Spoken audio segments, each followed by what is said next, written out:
hidup masih sipil. Sapi-sapi bikin rumah tangga stabil, tinggal kau pilih mana baik mana ganjil. Sapi-sapi bikin rumah tangga stabil, tinggal kau pilih mana. This is Radio RJ. Saya janji minggu depan.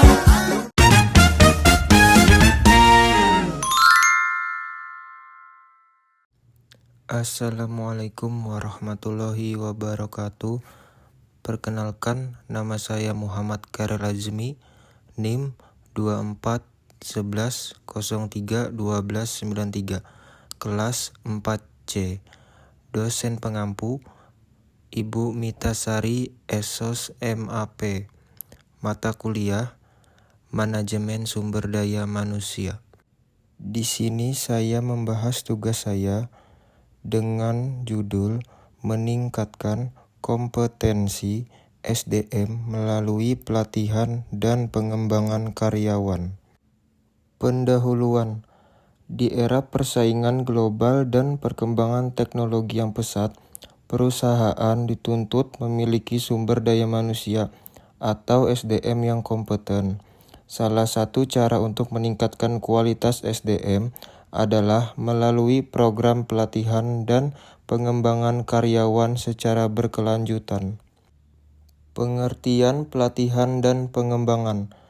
Pelatihan atau training adalah proses meningkatkan keterampilan, pengetahuan, dan kemampuan karyawan untuk menjalankan pekerjaan saat ini. Sedangkan pengembangan atau development adalah upaya jangka panjang untuk mempersiapkan karyawan menghadapi tanggung jawab dan tantangan di masa depan. Tujuan pelatihan dan pengembangan. Yang pertama, meningkatkan kompetensi dan keterampilan kerja. Yang kedua, memperbaiki produktivitas dan kualitas kerja. Yang ketiga, menyesuaikan kemampuan karyawan dengan perkembangan teknologi. Yang keempat, meningkatkan motivasi dan kepuasan kerja. Dan yang terakhir, yang kelima, mempersiapkan calon pemimpin di masa depan. Manfaat bagi perusahaan dan karyawan. Bagi perusahaan, yang pertama, produktivitas meningkat.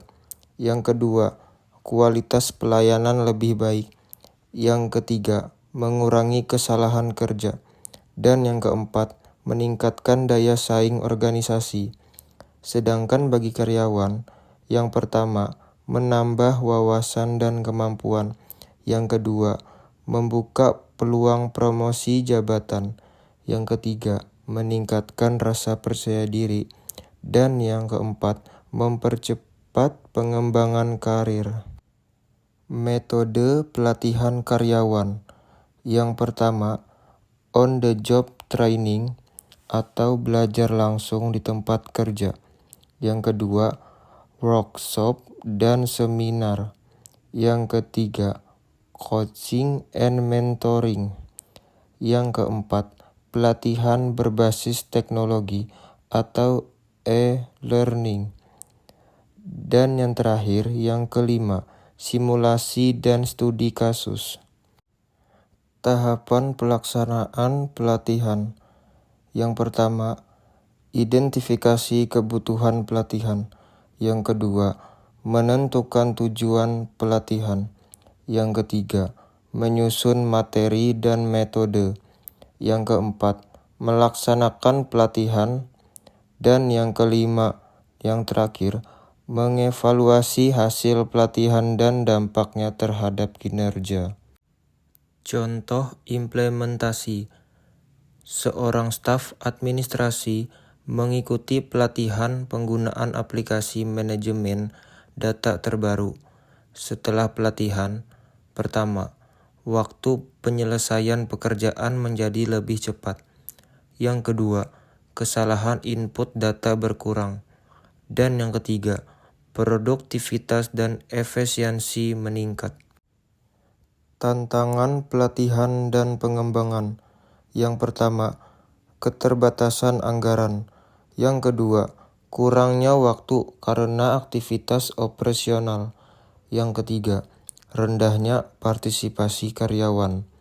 Yang keempat, materi pelatihan yang tidak sesuai kebutuhan. Dan yang terakhir, yang kelima, sulit mengukur efektivitas pelatihan.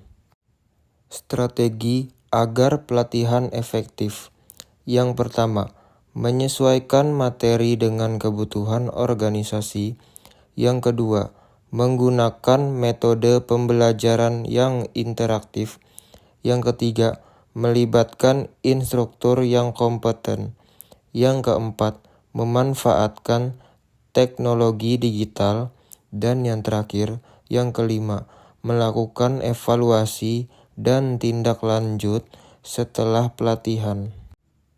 Kesimpulan, pelatihan dan pengembangan karyawan merupakan investasi penting bagi organisasi. Dengan meningkatkan kompetensi SDM, perusahaan dapat meningkatkan produktivitas, kualitas layanan, dan daya saing. Sementara karyawan memperoleh kesempatan untuk berkembang dan membangun karir yang lebih baik. Sekian materi dari saya. Maaf jika ada kekurangan. Saya mengucapkan sekian, terima kasih. Assalamualaikum warahmatullahi wabarakatuh.